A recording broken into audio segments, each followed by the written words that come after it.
குடிநீருக்காக குடங்களை தூக்கிக் கொண்டு மக்கள் அலைந்து கொண்டிருக்கும் சூழலில் ஈரோட்டைச் சேர்ந்த தேவராஜ் என்பவர் மழை நீரை சேகரித்து ஆண்டு கணக்கில் பயன்படுத்தி வருகிறார். இதை பற்றிய ஒரு செய்தி தொகுப்பு இதோ. ஈரோடு சூரம்பட்டி பகுதியைச் சேர்ந்தவர் தேவராஜ். நிலத்தரகரான இவர் கடந்த 4 ஆண்டுகளாக தனது வீட்டின் கூரைகளில் விழும் மழை நீரை வீடுகளில் உள்ள சிறிய பெரிய பாத்திரங்கள் அனைத்திலும் சேமித்து தேதி எழுதப்பட்ட தாள்களையும் பாத்திரங்களில் ஒட்டி ஆண்டு முழுவதும் பயன்படுத்தி வருகிறார். மழை நீரை துணியால் வடிகட்டி விடுகிறார். மழை நீரை சேமித்து பிரபலமடைந்ததால் இவரை மழைநீர் தேவராஜ் என்றுதான் மக்கள் அழைக்கின்றனர்.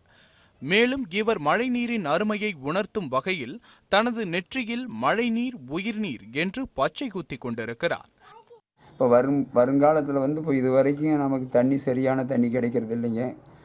மருந்து கலக்கிற தண்ணி, ரெண்டாவது கழிவுகள் கலக்கிற தண்ணிகள்லாம் வர்றதுனால நான் மழை நீரை பிடிச்சி எல்லோரும் சேகரித்தா நல்லாயிருக்கும் அப்படிங்கிறதுனால நான் விழிப்புணர்ச்சிக்காக மழை நீர் மட்டும் எங்கள் வீட்டில் எல்லோரும் மழை நீரை மட்டும்தான் குடிக்கிறோம். வேறு தண்ணி நாங்கள் வெளியே காசு கொடுத்து வாங்குறது இல்லைங்க. காலி குடங்களுடன் மற்ற பெண்கள் குடிநீருக்காக சாலையில் அலைந்து கொண்டிருக்கும் நிலையில் கணவரின் சேமிப்பால் ஆண்டு முழுவதும் பிரச்சனை இல்லாமல் குடிநீர் தேவையை பூர்த்தி செய்து கொள்வதாக பெருமிதம் கொள்கிறார் தேவராஜின் மனைவி. கணவருக்கு உதவியாக இவரும் மழைநீர் சேகரிப்பில் ஈடுபடுகிறார்.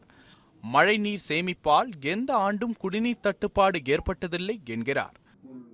நாங்கள் தண்ணி பஞ்சத்தினால மழை நீர் சேமித்து மழை வர்றப்போலாம் எங்கே போய் தண்ணி பிடிச்சி சேமித்து வச்சு குடிக்கிறதுன்னு நினச்சிக்கிட்டு இருந்தோங்க.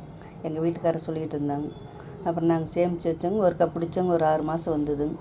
அப்புறம் அதே மாதிரி அந்த தண்ணி தீரங்காட்டி அப்புறம் அடுத்த மழை வந்துடுதுங்க. எங்களுக்கு வருஷத்துக்கு தண்ணி பஞ்சம் இல்லாத இருக்குதுங்க. மழை நீரை சேமிப்பதன் மூலம் நமக்கான குடிநீர் தேவையை நாமே நிறைவேற்றிக் கொள்ள முடியும் என்பதை நிரூபித்திருக்கிறார் தேவராஜ்.